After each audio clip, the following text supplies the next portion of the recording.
The day is finally here. It's time for our Sugar Bowl preview. You are Locked On Huskies, your daily podcast on the Washington Huskies, part of the Locked On Podcast Network, your team every day.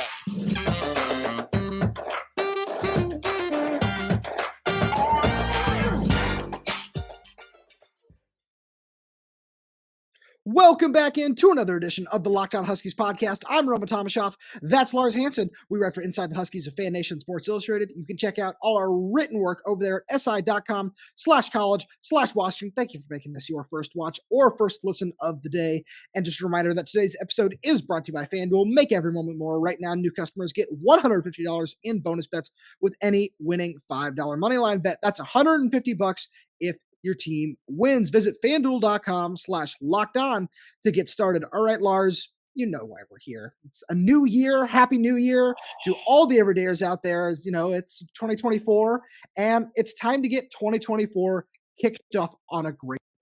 And one way that Washington can do that is with a win today, as everydayers listen to this on Monday in the Sugar Bowl. Lars, what is your first key for the offense to find success against the Texas Longhorns in the Sugar Bowl on Monday night?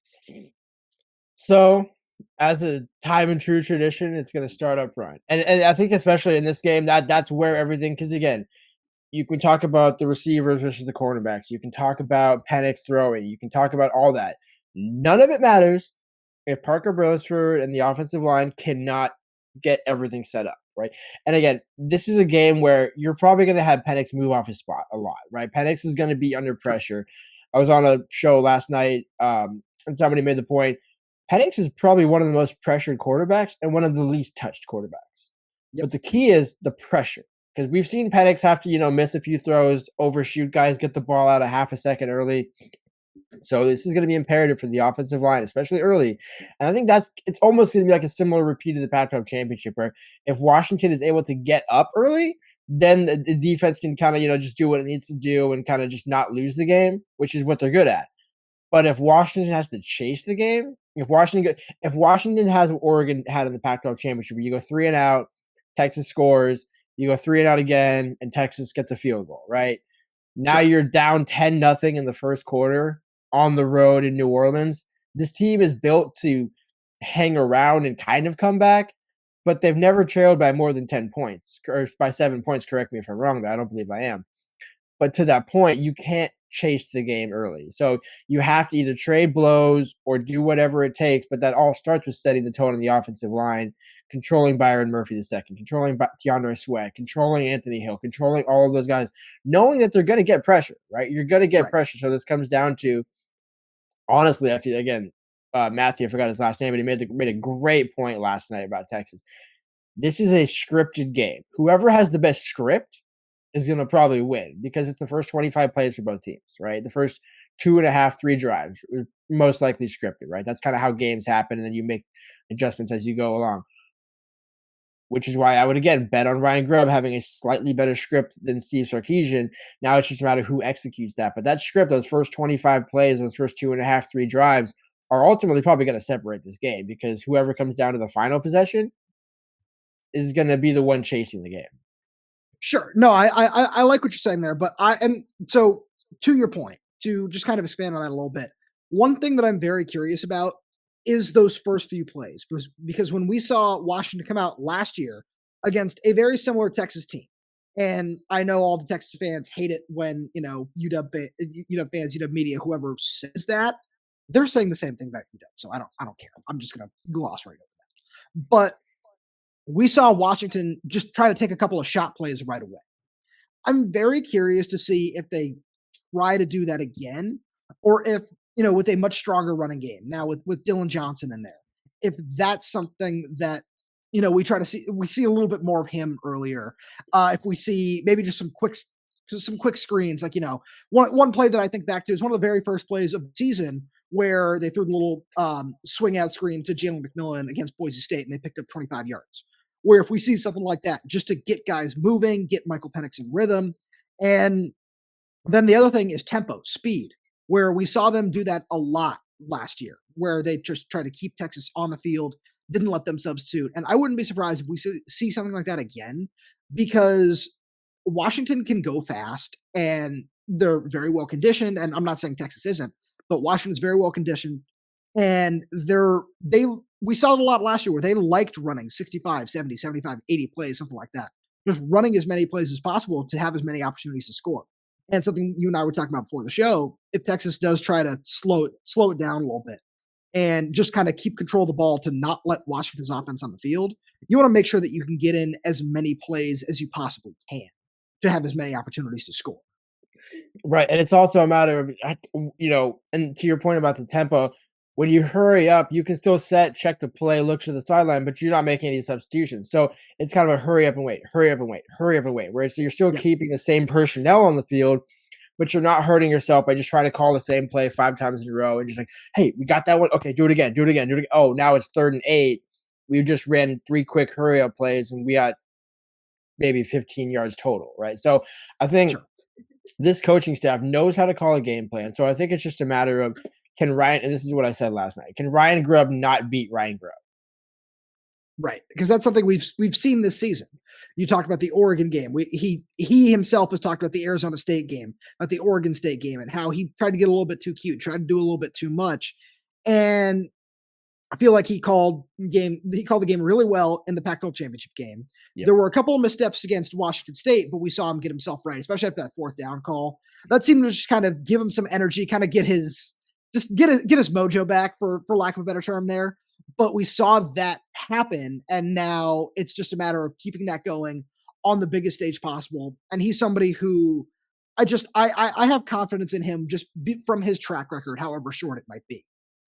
Yeah, I was gonna say, we all know Ryan Grubb is Randy Marsh incarnate. So like with the wheelbarrow rolling the. Oh no, I know exactly where you're going with that. So it's just a matter of, and again, because it sounds ignorant, right? But again, the other thing about this game, you got probably 2 of the top 3 play callers in the country in this game. Right. Sark, for all that we want to say about Sark, and everybody, again, I'm a fantastic play caller. I'm in the Sark boat. But with that being said, like from a play calling perspective, it's hard to beat Sark. But we saw it in the Alamo Bowl last year, where Sark got away from the run when he had no business getting away from the run. Ryan Grubb didn't want to commit to the run when he had no business not committing to the run. Now, again, I understand there were some games against Stanford, Arizona State, others where the offensive line didn't get the push. They've gotten all those bad games out of their system now. So it's a matter of, can you just make the plays? Texas is going to make their plays. Just don't cost yourself. Penix can't throw a pick, right? Penix can take a sack, can't take a pick, right? Penix got sacked, twice in the Pac-12 championship game and still won. So, it's not that he can't get sacked, but again, if Texas finishes this game with 3.5 or more sacks, Washington probably loses the game. That's a huge problem right there. But you can have 1 or 2 and still win the game. No, absolutely. And I think that that's something where I feel confident in just what the offensive line can be, because I don't know. I like the ESPNU had the Alamo Bowl on last night. So I just went back and rewatched it because I was like, hey, this seems like a lot of fun to do. So I went back, rewatched that game, and you still saw T'Vondre Sweat and Byron Murphy win up the middle. But I like the personnel in there a little bit more this year compared to last year. And let me tell you why. Because I love Henry Bayanavalo as a run blocker. I think he's a really good run blocker. I loved Jackson Kirkland for what he was at left tackle. Then, the injuries just kind of seemed to hamper him a little bit. Corey Luciano is a very good center. Parker Brailsford is a great center.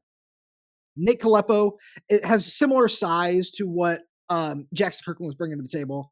And having help from Parker Brailsford on the inside is going to be really helpful for him.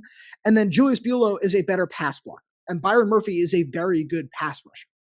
And I think that the pressure just might not be as significant as we've seen, just as we saw last time, where they're still going to get theirs. You're right. That's still going to happen. But I don't know if it's going to necessarily be as significant. And Lars, we're going to move to the defensive side of the ball here. But first, we got to give a shout out. we are going to give a shout out to our friends over at FanDuel Sportsbook because the NFL regular season is wrapping up, but there's still plenty of time to get in on the action with FanDuel, America's #1 sportsbook. Right now, new customers get $150 in bonus bets guaranteed when you place a $5 bet. That's $150 in bonus bets, win or lose. The app is so easy to use, and there's so many different ways to bet, like live same-game parlays. You can find bets in the new Explore tab. You can make a parlay in the Parlay Hub, the best way to find popular parlays. Stay tuned for some more of those and more. So visit FanDuel.com/lockedon and make your first bet a layup. FanDuel is an official partner of the NFL. One bet that we're going to throw out for you right now that we might not talk about later when we make some parlays and give our bold predictions is Jalen Polk over 52.5 receiving yards. Lars, we both like that one a lot. Yeah, I haven't seen it. Yeah, that one seems. Yeah, sorry. No, you're good. But yeah, no, that one to me again. We were talking about this before the show. Where it's like, okay, 85, okay, maybe not, but 65, 60, yeah, easily. Like, there's no way Polk in his return in one of his last games doesn't. There's no rain. It's in a dome, right? So part of me thinks that Polk won't have a problem with the elements and try and get it over his head. But I think honestly, and I'm not taking a shot at Jalen because I love the kid. We both love the kid. Not a big talker, which I like actually because he's a guy that likes to let his game do the talking. He got that game out of the way early. All the guys got their bad games out of the way early. Jalen Hurley got healthy, so everyone's healthy. Dylan Johnson, I know you'll talk about that at some point, is healthy. But again, he is healthy. So again, that's yeah. But how healthy he is he's as healthy as he can be. Yeah, exactly. All right, let's move on to the defensive side here. Yep. And I think that unlike the keys on the offense where it's going to start up front, I think this is going to start on the back end for Washington because we saw them do a really great job of controlling the run against Oregon. I got a chance to talk to Chuck Morrell at Media Day a little bit about just kind of what they saw and if they can carry any of that over. And he said, it's a little bit different where, of course, we want to have that same mentality, that same game plan, but it's a little tough to carry that over, when it's an opponent we've seen 3 times in the last 2 years now versus Texas, who, we've seen them before, but it's still just a little bit different game planning, of course, with different coaches. But it's going to start on the back end because if Xavier Worthy and A.D. Mitchell, those guys are really, really talented. I know you and I both like JT Sanders at tight end too, but if they can find a way to limit the damage that Quinn Ewers can do by putting the ball in these guys' hands, then Washington's going to have a really solid shot in this game. Exactly. And again, we know Jabbar Muhammad, whoever he's lined up against, is going to have a long day. They're probably going to still get some catches, but Jabbar is going to make it a tough day. This is nothing personal. I'm standing on business here. Whoever cornerback 2 and 3 are need to get it together against A.D. Mitchell because if A.D. Mitchell's a stud, man. Because he is the guy so good. Yeah, like I honestly knew it wasn't going to happen, but he is almost like the Jeremiah Hunter, that big impact receiver transfer that you could get, right? Where I was like, man, it would have been awesome to get him at Washington because could you imagine him in this offense? But again, that was never a possibility. But I remember when he went into the portal, I was like, A.D. Mitchell's a dog. Go get him if you can. But again, I wanted to go home, so I completely understand that. But again, to that point, somebody's got to step up in the secondary and challenge these guys because again, we saw in the Pac-12 championship and many times during the season where they're good, they're serviceable, but there's usually a 3 to 5 yard gap where somehow the receiver ends up getting open. And the one that really scares me, and I'm going to take a little bit of your point, but carry the same legs. It's Carson Bruner against Jatavion Sanders. Again, the reason why I say Carson, I think his play performed so well to where he was the best cover linebacker you'd have had in the last 6 games. Sure. And he was good. I'm not, like Eddie's great. Or Eddie is your incumbent starter no matter what. But I think Carson really outplayed Alfonso Tuputala towards the back half of the season, not just because of the fumble at the 2 yard line. But I'm saying overall, especially in coverage, and that's one of the things that's going to decide this game. Is either Camfab or Dom or Carson, somebody over the middle, making sure that Sanders doesn't just run for, to your point, take that a 5 yard catch and turn it into 35. Those are the plays where you have to really limit them. Again, Texas is probably going to get a couple. Washington's certainly going to get a couple. But do you have 4 or 5 of those at the end of the game, or do you have 8 or 9? Right. Whichever one has 8 or 9 is winning this game. Whichever one has 4 or 5 is chasing the game on the last drive. Right. So let's move up to the front seven, because I just want to continue with the discussion there, where two guys that I really enjoyed talking to at Media Day were Tuli Gasanoa and MJ Allen.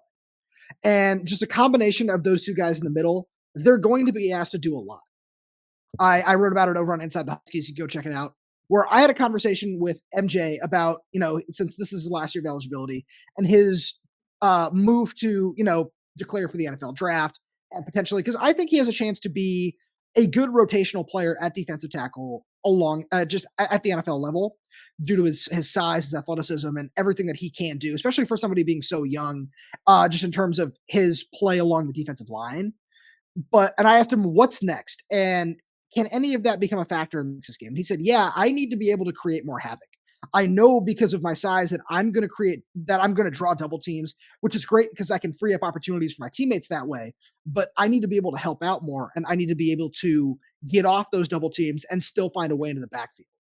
So Texas has a good offensive line, and I feel like, and it's not Washington's offensive line, but it's a very good offensive line.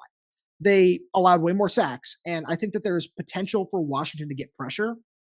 And if you move Quinn Ewers off his spot, he's not the same quarterback. He's still very talented, but he's not the same guy.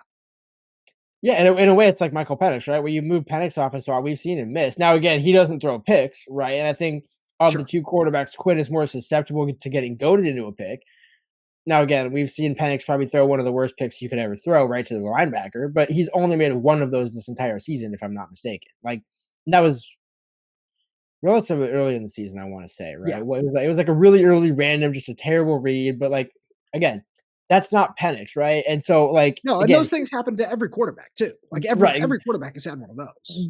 But in the big games, if Penix gets pushed off his mark, he's just gonna miss. He's gonna overshoot guys and miss. He's not gonna. Now, I will say, what happened early in that game against Texas last year can't happen again, where Penix got picked, I believe, on the first drive. Or no. I don't think it was the first drive. It was early on in the game. But it was certainly, it was one of those first couple of drives where Jaron Thompson picked him off, and it was.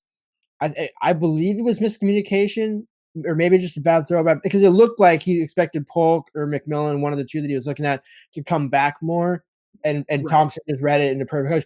So again, Penix has to avoid those, and that all starts with, again, same thing with Washington. Honestly, to your point, I love the point about MJ Ale.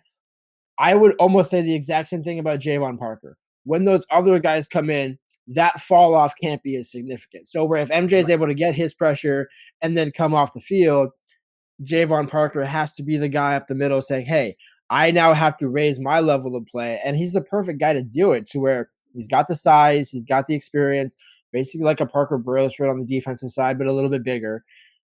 He's gonna the backups also have to have an impact in this game. It's kind of stating the obvious, but the starters are going to play a majority of the snaps. Everything in this defense has been, okay, when you get to the second guys, when you get to Carson Bruner and I forgot who the other backup linebacker, Raylan Goforth, or, when you have Thaddeus and Elijah in, and I really hope they don't do that again, by the way, because I understand saving Jabbar snaps during the season, but Jabbar better not come out. I don't think that'll be a plan in this particular game. Again, but I'm just saying, because it's happened so many times before, we don't know what the game plan is, right? I mean, again, you can tell me maybe if Chuck told you exactly what they're going to do, then, please share that. But that would have been great. I would have appreciated that. Right? Hey, can you talk? I mean, again, I'm not going to write the story, but for my podcast, when I say keys to the game, what are your guys' keys to the game? I want every single play call that you were going to have in order. That's all I want here. Let me text your really quick and ask him what the first 10 plays are. No, but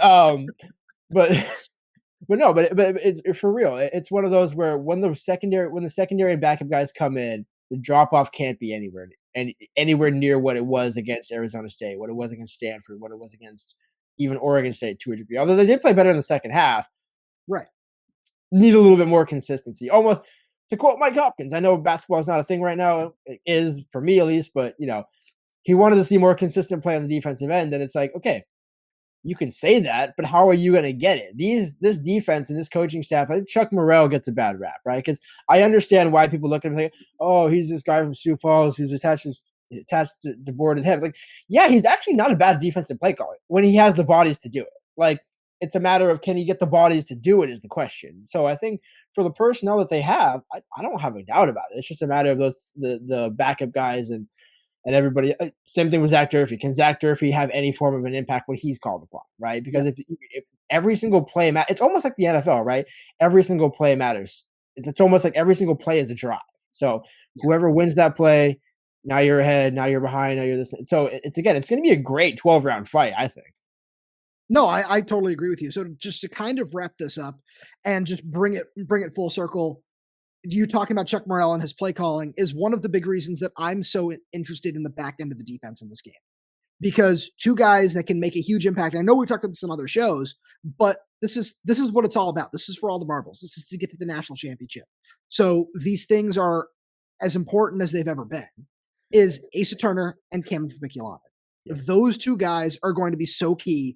And it's something that he talked about at one of his press conferences earlier in the week, saying getting those guys back really does help me out because now I have more bodies. Now I have more experienced bodies, especially to just help me run exactly what I want to. And that's just so key because Kalen DeBoer talked about it today at his press conference as we record this on Sunday. He said, yeah, like one of the biggest things was, yeah, of course, I saw it on Twitter a little bit where I put out, one of the things that Kalen DeBoer said was getting another year to install his culture and install everything where now people are more familiar with the system and more familiar with everything else. And having 9 6th-year players really helps that. And I know Asa and Cam Fab are both 5th-year guys, but having two guys like that is so helpful, especially on the back end of the defense, not just to get everybody aligned, but to actually execute the way that you want.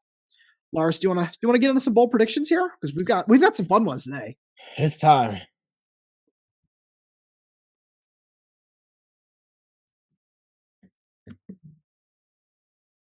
And as is tradition, I forgot who's going first. So I'm just going to hand it off to you this time. All right. So we're doing what are we doing? It doesn't have to all be FanDuel stuff. We'll have some fun ones from there, but it's just anything, all bold predictions. They are all on the table. Okay. Gotcha. All right. So let's start with I'm gonna start with the one that I told you before we started recording. Zach Durfee gets at least 12 snaps in the game. Okay. Now because that doesn't sound like a lot, right? And it isn't a lot, right? But if you think about it, that's at least 3 drives. Yeah. And I would expect probably that's the second quarter, fourth quarter, third quarter. Maybe he gets the first quarter snap, but especially with the bodies that they have and the pressure that they're going to need to bring on Quinn Ewers, I'm really curious to see. And so peeling back the curtain, before the team went down there, I asked Chuck Morrell, is it fair to actually expect Zach to actually get some playing time? I know you guys said you're going to play him, but then you get into the game prep and it's like, ooh, we can't take any chances here. We need all the guys. Because again, Durfee took reps, not a ton this season, right, during practice, but he took some first and second team reps when they got in. So Morrell feels confident enough to put him in, but he's like, but he doesn't have 500 season snaps, so I'm not going to just rely on him consistently. So, and that's fair, right? But I do think Zach has the ability to have a sack in this game. So I could say Zach Durfee, I'll parlay that to be like over under 3 pressures. So 12 of his 3 snaps result in pressures. 12 snaps. Okay. I see where you're going with that. I like that a lot. I'm going to start with a FanDuel parlay that I cooked out. Shout out to our friends over there. All right. This is a same game parlay plus 1160 odds. So for example, if you're betting $5, you would win $58 on this. I've got Jalen McMillan over 76.5 receiving yards, Dylan Johnson to score 2+ touchdowns, and Odunze anytime touchdown score. I'm really intrigued by that. I'm going to take you through each one line by line here. Let's start with Dylan Johnson. Dylan Johnson has just been at his best in his big moments. I said it to our buddy Spencer McLaughlin on a show over on Locked On Pac-12, where in the 5 games that Washington has played against defenses that are ranked in the top 20, Dylan Johnson has averaged 22.6 carries per game and 107 yards in those games. So he's been at his best, and Texas has a good run defense. I'm not slighting them at all when I say this, but Dylan Johnson is leaned on very heavily in those games. Odunze anytime touchdown scorer, pretty self-explanatory. That's if you put that on by itself, you're not winning any money. It's bet 5 and you win like $4 or something like that. Because Rome. Jalen McMillan over 76.5 receiving yards. We saw how happy Michael Penix was to have him back in the Pac-12 championship game, and it feels like he's somebody who's going to get worked in a lot early on in the game. We've seen him be that guy who can just like set the tone on offense with his speed and just his ability to make moves in the open field and just pick up first downs. And I think he's going to have a really, really big day. I like that. Yeah, there's so many. I mean, God, there's so many things to go with in this game. So I'm gonna go. But I like all those either way. So I am gonna go Michael. I'm gonna get the Penix one out of the way. Okay. Michael Penix plus 325 yards. I'm not super confident in that. The only reason I say that is plus 300 yards is minus 146. So the only plus money you have is plus 325. That said, he did get 319 against Oregon. He's been able to get 300 at times when the team did need to still run the ball. So it is possible to get into that level. I'm not as confident as I normally would be, but I think he can still get certainly to 300. It's just will it hit at 325? Who knows? But the one I do know for certain is going to hit, there's no way it doesn't. Tavion Sanders, 60-plus yards receiving. That's just an easy one. That's just free money right there. I like that one. The other one that I would throw into that to make it a trio, which one do I want to go with here? The other one that I would go with would be Jordan Whittington, anytime touchdown. He's plus 320. That one to me just screams like Texas as a check down, because it's anytime touchdown. So that could be a check down from Ewers that Sure. Whittington takes for a touchdown. I think that's how where Texas had success against Washington on offense last year was that kind of screen game where Sark wasn't running the ball, but the screen game was basically doing the exact same thing that the run game would be doing. Right. No, that's a good one. So I'm gonna we love the anytime touchdowns here on Locked On Huskies. So I'm gonna give you one that I'm doubling down on from the Pac-12 championship game where that did hit. And you got to give me German Bernard. German Bernard anytime touchdown just seems like such a safe bet. He's such a good threat for them in the red zone. And then one other one that I want to go with here that I really like, and I'm going to check the FanDuel line really quick just to make sure that we can I just want to make sure that it's worth it here. And I want to get a nice Jack Westover one, because Jack Westover has just been so reliable for this team all season long, and I love everything that he's been able to do, and think that he could have an impact in this game in one way or another. It's just especially as a safety blanket. So player total receptions. So Jack Westover isn't on here. So give me Jack Westover over 3.5 receptions in this game, and I'm gonna parlay that together with over 40 yards receiving on those four or more receptions. So 10 yards per catch, nothing to sneeze at there.